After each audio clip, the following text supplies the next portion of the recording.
Assalamualaikum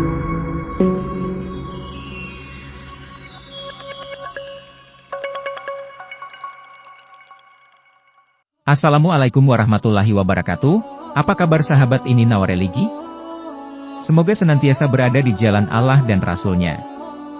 Sahabat ini Nawa, tahukah kalian, manakala maut datang menjemput Nabi Adam, beliau rindu buah surga.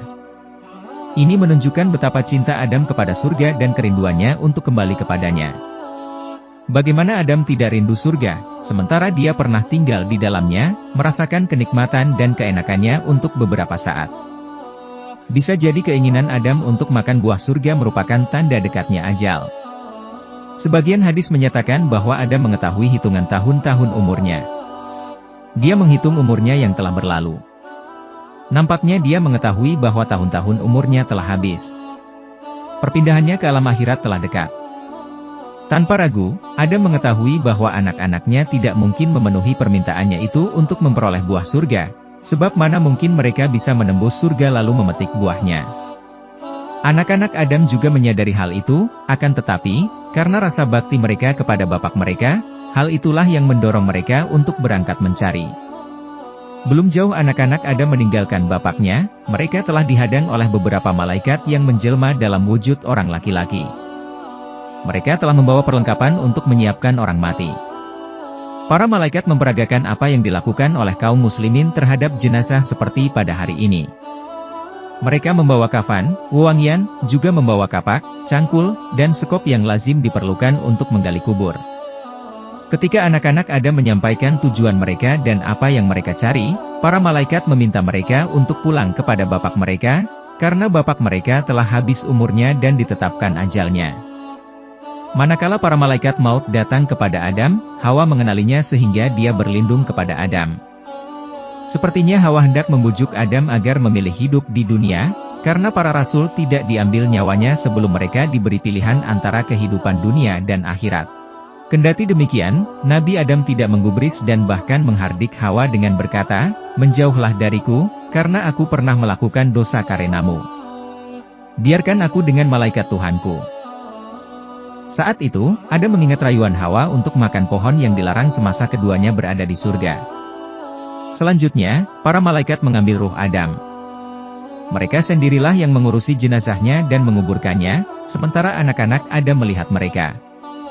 Para malaikat itu memandikannya, mengkafaninya, memberinya wangi-wangian, menggali kuburnya, membuat liang lahat, mensyalatinya, masuk ke kuburnya, meletakkannya di dalamnya, lalu mereka menutupnya dengan bebatuan. Kemudian mereka keluar dari kubur dan menimbunkan tanah kepadanya. Para malaikat mengajarkan semua itu kepada anak-anak Adam. Mereka berkata, "Wahai keturunan Adam, ini adalah sunnah kalian, yakni, cara yang Allah pilih untuk kalian dalam hal mengurusi mayat kalian. Cara ini adalah syariat umum yang berlaku untuk seluruh rasul dan semua orang beriman di bumi ini, mulai sejak saat itu sampai sekarang. Dan cara apapun yang menyelisihinya berarti menyimpang dari petunjuk Allah, yang besar kecilnya tergantung pada kadar penyimpangannya. Barang siapa melihat tuntunan kaum muslimin dalam urusan jenazah yang diajarkan oleh Rasulullah Shallallahu Alaihi Wasallam, maka dia pasti melihat kesamaan antara hal itu dengan perlakuan para malaikat kepada Adam. Sepanjang sejarah, petunjuk ini telah banyak diselisihi oleh sebagian besar umat manusia. Ada yang membakar orang mati. Ada yang membangun bangunan-bangunan megah, seperti piramid, untuk mengubur orang mati dengan meletakkan makanan, minuman, mutiara dan perhiasan bersamanya. Bahkan, ada yang meletakkan mayit di kotak batu atau kayu. Semua itu menuntut biaya yang mahal dan hanya membuang-buang energi untuk sesuatu yang tidak berguna. Dan yang paling utama, semua itu telah menyelisihi petunjuk yang Allah syariatkan kepada mayit Bani Adam. Kisah ini diriwayatkan oleh Ubay bin Ka'ab seperti diceritakan Syekh Hamid Ahmad At-Tahir Al-Basyuni dalam Syahih Kasyashil Quran yang diterjemahkan oleh Muhyiddin Masrida dan Muhammad Khalid Al-Syarih. Lantas, di manakah keberadaan Nabi Adam setelah wafat?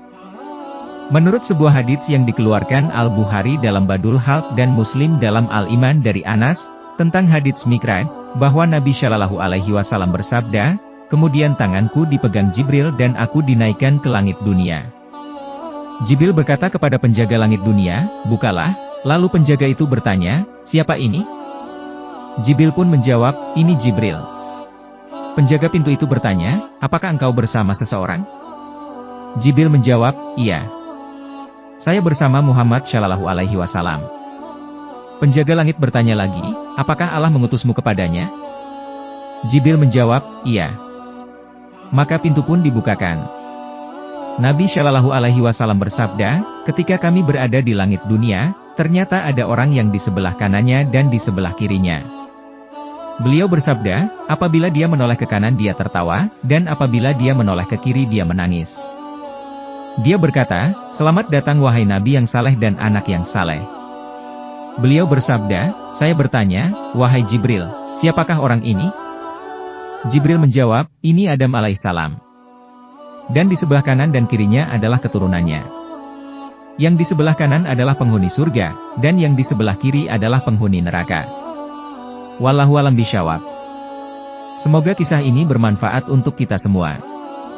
Wassalamualaikum warahmatullahi wabarakatuh.